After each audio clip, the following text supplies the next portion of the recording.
Good morning everyone. Students, हमने अपने last lecture में डिस्कस किए थे very short answer type questions of chapter 2। इस लेक्चर में हम डिस्कस करेंगे short answer type question of chapter 2। तो उसकी हम जो एक्सरसाइज कर रहे हैं वो हम कर रहे हैं 2A। ठीक है, तो शॉर्ट आंसर टाइप क्वेश्चन में हमारा फर्स्ट क्वेश्चन है, explain why it is easier to stop a tennis ball than a cricket ball moving with the same speed. उन्होंने पूछा है कि जो टेनिस बॉल है उसको स्टॉप करना इतना इजी क्यों है as compared to cricket ball, जबकि दोनों का स्पीड क्या है, सेम है। तो हमने ये अपने लेक्चर 8 में पढ़ा था कि जो इनर्शिया होता है वो किस पे डिपेंड करता है, मास पे डिपेंड करता है।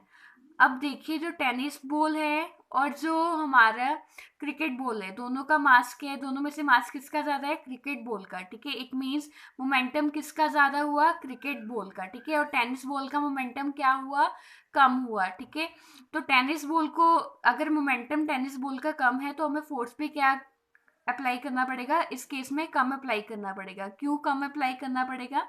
क्योंकि हमें पता है जितना ज़्यादा मास उतना ज़्यादा मोमेंटम और उतनी ज़्यादा क्या लगेगी, फोर्स लगेगी। ठीक है, तो क्रिकेट बॉल को स्टॉप करना क्या हो जाएगा, डिफिकल्ट हो जाएगा। ठीक है, तो अगर टेनिस बॉल का क्या है, मोमेंटम क्या है, कम है, क्योंकि इसका मास क्या है, कम है as compared to cricket ball. ठीक है, तो इसीलिए इस केस में फोर्स भी क्या लगेगी, कम लगेगी। ठीक है बेटा, नेक्स्ट है explain the meaning of the following equation. Equation क्या दिया है, P is equal to M into V. तो हमें पता है जो P होता है वो क्या है, मोमेंटम है, M क्या है, मास है, V क्या है, वेलोसिटी है। इन्होंने यहाँ पे बोला है कि इनके सिंबल्स का मीनिंग भी लिखिए। ठीक है, बेसिकली सबसे पहले ये इक्वेशन बताता क्या है, ये इक्वेशन बताता है कि जो मोमेंटम ऑफ ए बॉडी है वो किसका प्रोडक्ट है, मास एंड वेलोसिटी का। ठीक है, तो it means P is equal to m into v, where P is your momentum, m is your mass of body and v is your velocity of body. Okay बेटा, next है explain how a karate player can break a pile of tiles with a single blow of his hand. कैसे वो break कर देते हैं। ठीक है, तो बेसिकली क्या होता है कि जब कराटे प्लेयर्स होते हैं जो, तो क्या होता है कि वो सिंगल ब्लो के साथ कैसे इतना सारा ब्रेक कर देते हैं, जो भी ईंटें होती हैं। तो क्या होता है कि बेटा जो जब वो स्ट्राइक करते हैं तो वो बहुत तेज करते हैं। ठीक है, तो वो फोर्स क्या लगाते हैं, बहुत ज़्यादा लगाते हैं। ठीक है, तो जो लार्ज मोमेंटम होता है वो क्या हो जाता है, रिड्यूस हो जाता है इस केस में। ठीक है, लार्ज मोमेंटम अगर रिड्यूस हो जाएगा तो वो सारा क्या हो जाएगा, जो जो भी उन्होंने टाइल्स ब्रेक करना है वो इजिली क्या हो जाएंगी, ब्रेक हो जाएगी। ठीक है, नेक्स्ट है calculate the momentum of a toy car of mass 200 gram moving with a speed 5 metre per second. देखिए यहाँ पे हमने क्या कैलकुलेट करना है, मोमेंटम कैलकुलेट करना है। ठीक है, तो मास कितना है मेरे पास, 200 ग्राम। ठीक है, स्पीड कितना है, 5 मीटर पर सेकेंड। मोमेंटम क्या होता है, P, मास गिवन है, वेलोसिटी गिवन है, फॉर्मूला क्या लगेगा, P is equal to M into V. तो अब सबसे पहले यहाँ पे क्या है कि जो मास है वो किस में, हमें ग्राम में। ठीक है, इसको किस में कन्वर्ट करना है, किलोग्राम में। तो आप क्या करोगे, 200 को किसके साथ डिवाइड करोगे, 1000 के साथ। आपके पास क्या आएगा, 0.2 kg। ठीक है, तो आपके पास स्पीड ऑलरेडी मीटर पर सेकंड में है, तो मोमेंटम का फॉर्मूला लगाया एम इंटू वी। तो 0.2 को 5 के साथ क्या करोगे, मल्टीप्लाई करोगे। ओके बेटा, नेक्स्ट है what is the change in momentum of a car weighing 1500 kg when its speed increased from 36 km per hour to 72 km per hour। ठीक है, हमने इसमें चेंज कैलकुलेट करना है मोमेंटम का। इट मीन्स हम पहले 36 किलोमीटर आर के लिए निकालेंगे, फिर हम किसके लिए निकालेंगे, 72 किलोमीटर आर के लिए। ठीक है, मास हमारा क्या रहेगा, 1500 kg। ठीक है, तो सबसे पहले यहाँ पे मास ऑफ ए कार कितना है, 1500 kg।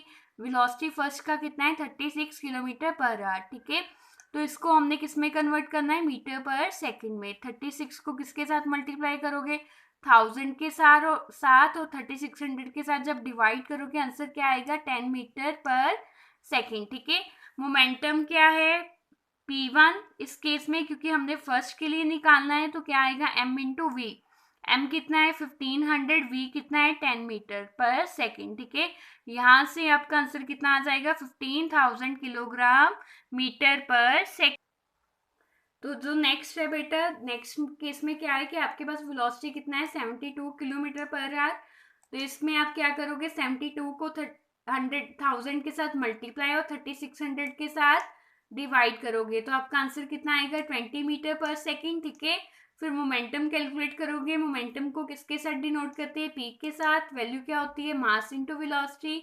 मास कितना है 1500 kg, वेलोसिटी कितना है 20, तो यहाँ से ये हमारा आएगा 30,000 किलोग्राम मीटर पर सेकेंड। ठीक है, वाई किलोग्राम पर मीटर पर सेकेंड, क्योंकि मास की यूनिट क्या होते हैं, किलोग्राम। वेलोसिटी की यूनिट क्या होते हैं, मीटर पर सेकेंड। ओके बेटा, अब कैलकुलेट क्या करना था, चेंज इन मोमेंटम की क्या चेंज आया, तो क्या करेंगे, फाइनल माइनस इनिशियल। तो फाइनल हमारे पास कितना आया 30,000, इनिशियल कितना था 15,000, तो चेंज इन मोमेंटम कितना आ गया हमारे पास 15,000 kilogram meter per second. Okay, next है calculate the momentum of the following. इनका क्या कैलकुलेट करना है, मोमेंटम कैलकुलेट करना है। ठीक है, तो सबसे पहले क्या है, an elephant of mass 2000 kg moving at 5 metre per second. ठीक है, मास दिया है एलिफेंट का, वेलोसिटी दिया है, तो मोमेंटम निकाल लोगे आप, mass into velocity. Okay, next है a bullet of mass 0.02 kg moving at 400 meter per second. ठीक है, तो मास हमें ऑलरेडी किलोग्राम में दिया हुआ है, वेलोसिटी भी दी हुई है, तो यहाँ से हम मोमेंटम निकाल लेंगे, वो कितना आएगा 8 किलोग्राम मीटर पर सेकेंड। ठीक है, नेक्स्ट है which of the two balance forces और unbalance forces can change the shape of an object, give an example to illustrate your answer. ठीक है, उन्होंने पूछा है कि बैलेंस फोर्सेज और अनबैलेंस फोर्सेज में से कौन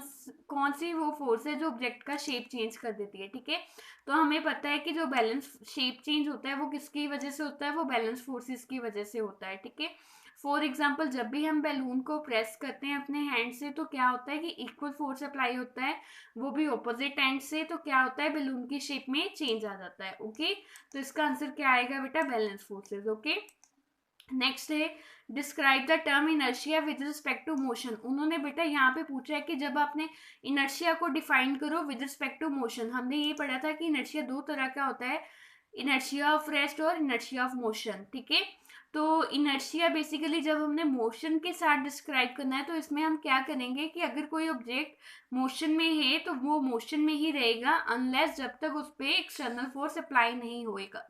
ठीक है, तो इसका हम क्या लिखेंगे, inertia of motion is the property of a body due to which it resist a change in its state of uniform motion. Okay, next is state Newton first law of motion, give two example to illustrate Newton first law of motion. ठीक है, तो यहाँ पे उन्होंने पूछा है Newton first law of motion क्या है और इसकी एग्जांपल दीजिए। ठीक है, तो हमने ये पढ़ा था कि इनर्शिया के बाद कौन सा टर्म आया था, न्यूटन फर्स्ट लॉ का। ठीक है, ये हमने ऑलरेडी लेक्चर 8 में डिस्कस किया है आपने। ठीक है, तो न्यूटन फर्स्ट लॉ क्या था कि अगर कोई बॉडी रेस्ट पे है तो वो रेस्ट पे रहेगा, अगर कोई बॉडी मोशन में है तो वो अपना मोशन कंटिन्यू करेगा, वो तब तक कंटिन्यू करेगा या तब तक रेस्ट पे रहेगा जब तक उस पर हम कोई एक्सटर्नल फोर्स अप्लाई नहीं करते उसको रेस्ट से मोशन में लाने के लिए या मोशन में से रेस्ट में लाने के लिए। ओके, फॉर एग्जाम्पल अगर कोई बुक टेबल पे पड़ी है, वो टेबल पे ही रहेगी जब तक हम अपने हाथों से उसको उठा के कहीं और पे नहीं रखते या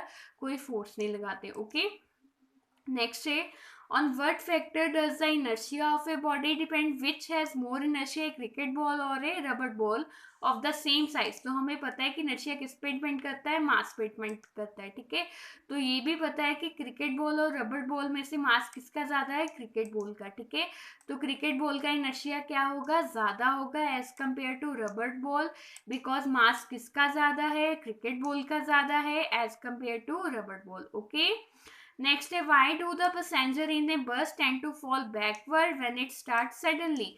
तो आपको ये याद होगा कि हमने न्यूटन फर्स्ट लॉ की जब एप्लीकेशंस या प्रॉब्लम डिस्कस की थी, तो उसमें हमने ये वाली प्रॉब्लम ऑलरेडी डिस्कस की थी। ठीक है, तो क्या उन्होंने पूछा है कि जब भी बस स्टार्ट होती है तो पर्सन जो पैसेंजर होता है वो पीछे की तरफ उनको झटका क्यों लगता है। ठीक है, वो पीछे की तरफ फॉल क्यों कर जाता है। तो हमने पढ़ा था बेटा जब कोई पैसेंजर बस में बैठ गया, अगर बस रेस्ट पे है तो पैसेंजर भी क्या होगा, रेस्ट पे होगा। ठीक है, तो जब बस स्टार्ट होती है, जो पैसेंजर का लोअर पार्ट होता है वो बस की स्पीड से मूव करना शुरू हो जाता है, पर जो अपर पार्ट हो गया पैसेंजर का वो क्या हो गया, remain in the state of A rest, इसीलिए पैसेंजर जो होता है उसको बैकवर्ड डायरेक्शन में झटका लगता है। ओके, नेक्स्ट है explain why a person travelling in a bus fall forward when the bus stop suddenly. तो ये भी हमने ऑलरेडी डिस्कस किया हुआ है कि जब बस रुकती है तो पैसेंजर को आगे की तरफ झटका क्यों लगता है। तो क्या होता है कि देखो, जो लोअर पार्ट है वो किसकी स्पीड से ट्रेवल कर रहा है, बस की स्पीड से, किस डायरेक्शन में, जिस डायरेक्शन में बस मूव कर रहा है, ठीक है। जब बस रुक गया तो जो लोअर पार्ट था उसका स्पीड क्या आ गया, ऑटोमेटिकली जीरो पे आ गया, ठीक है, वो रेस्ट पे आ गया। पर जो हमारा बॉडी का अपर पार्ट था वो तो मोशन में रहा ना। तो इसीलिए जो हम पर्सन होते हैं वो क्या लगता है, उन्हें फॉरवर्ड डायरेक्शन में झटका लगता है, ठीक है। नेक्स्ट है give reason for the following when a hanging carpet is beaten with a stick the dust particle coming out of it. तो हमने इसको भी डिस्कस किया था, ठीक है। तो इस केस में क्या था कि जब हम कारपेट को शेक करते हैं, ठीक है, कारपेट को शेक करने से जो डस्ट पार्टिकल उस पे होते हैं वो कौन से स्टेट में होते हैं, रेस्ट पे होते हैं, ठीक है। And due to inertia of rest वो क्या कर जाते हैं, कारपेट से फॉल कर जाते हैं जब हम कारपेट को क्या करते हैं, शेक करते हैं, ठीक है। यही हम एक एक्सप्लेनेशन सेम देंगे नेक्स्ट क्वेश्चन में। नेक्स्ट क्वेश्चन क्या है, when is a tree is shaken it's fruit and leaves fall down why. तो उन्होंने यहाँ पे भी वही पूछा है कि जब हम ट्री को शेक करते हैं तो उसके फ्रूट्स, जो फ्रूट्स होते हैं एंड लीव्स होते हैं, वो नीचे की तरफ क्यों आ जाते हैं या नीचे क्यों गिर जाते हैं, क्यों आ जाते हैं, due to their inertia state of rest, ठीक है, due to inertia of rest. तो क्या होता है कि जब भी हम शेक करते हैं उसको, जो ट्री होता है वो मोशन में आ जाता है, पर जो हमारे फ्रूट्स और लीव्स होते हैं वो due to inertia of rest नीचे को फॉल आउट कर जाते हैं, ठीक है। नेक्स्ट क्वेश्चन है explain why it is dangerous to jump out of a moving bus. तो इस केस में क्या है कि बेटा जब भी कोई पर्सन मूविंग बस में से जंप करता है तो क्या होता है कि पर्सन का स्पीड बस की स्पीड से ट्रेवल कर रहा होता है, जिस डायरेक्शन में बस जा रहा होता है पर्सन भी उसी डायरेक्शन में ट्रेवल कर रहा होता है, ठीक है। तो जब पर्सन जंप करने लगता है, ठीक है, जंप करेगा तो ग्राउंड पे आएगा, तो ग्राउंड तो मूव नहीं कर रहा, तो एकदम से क्या आ जाएगा, उसका स्पीड क्या हो जाएगा, जीरो हो जाएगा। स्पीड अगर जीरो हो गया एकदम से लोअर पार्ट का तो क्या होता है कि पर्सन को चोट लगने का चांस रहता है, ठीक है। तो इसीलिए डेंजरस है कि जब भी कोई पर्सन जंप करता है मूविंग बस में से तो ये पॉसिबल है कि जो ग्राउंड है वो उसको क्या करता है, ऑफर क्या करता है, रेजिस्टेंस करता है, ठीक है। तो उसका जो एकदम से स्पीड हो जाता है वो कम हो जाता है और उस इंजरी होने का चांस क्या रहता है, ज़्यादा रहता है, ठीक है। नेक्स्ट है what is the momentum in kilogram meter per second of a 10 kg car. Mass हमें दिया हुआ है, ठीक है। ट्रैवलिंग स्पीड 3 केसेस में दी है, 5, सबसे पहले है 5 metre per second, second one है 20 सेंटीमीटर पर सेकेंड, थर्ड वन है 36 किलोमीटर पर आवर, ठीक है। तो अब यहाँ पे देखिए कि जो सेकेंड स्पीड है सेंटीमीटर पर सेकेंड, यहाँ पे आपको सेंटीमीटर को चेंज करना पड़ेगा मीटर में, ठीक है। और जो 36 किलोमीटर पर आ रहा है यहाँ पे भी आपको किलोमीटर को किस में चेंज करना पड़ेगा, मीटर में, ठीक है। तो हम स्टार्ट करेंगे फर्स्ट के साथ। मास ऑफ कार कितना दिया हुआ हमने, 10 kg, ठीक है। मोमेंटम कितना है, m into V, okay. Momentum का सिंबल क्या होता है, p। मोमेंटम क्या होता है, मास इंटू वेलोसिटी। तो फर्स्ट वेलोसिटी कितना है, 5 मीटर पर सेकेंड, ठीक है। तो फर्स्ट केस में मोमेंटम कितना हुआ, 10 × 5, वो कितना आ गया हमारे पास, 50 kg मीटर पर सेकेंड, ठीक है। सेकेंड केस में वेलोसिटी को हमने कन्वर्ट कर लिया, 20 को डिवाइड किया 100 के साथ, जहाँ पे 0.2, और हमने मोमेंटम का फॉर्मूला लगाया, मास इंटू वेलोसिटी, आंसर कितना आ गया, 2 kg मीटर पर सेकेंड, ठीक है। और लास्ट केस में 36 को 1000 के साथ मल्टीप्लाई और 3600 के साथ डिवाइड, तो यहाँ पे क्या आ गया, 10 मीटर पर सेकेंड, ठीक है। मोमेंटम कितना आ जाएगा इस केस में, 100 kg मीटर पर सेकेंड, ठीक है। ये थे बेटा हमारे short answer type question of second day, ठीक है। नेक्स्ट लेक्चर में हम डिस्कस करेंगे long answer type question of second day, okay बेटा।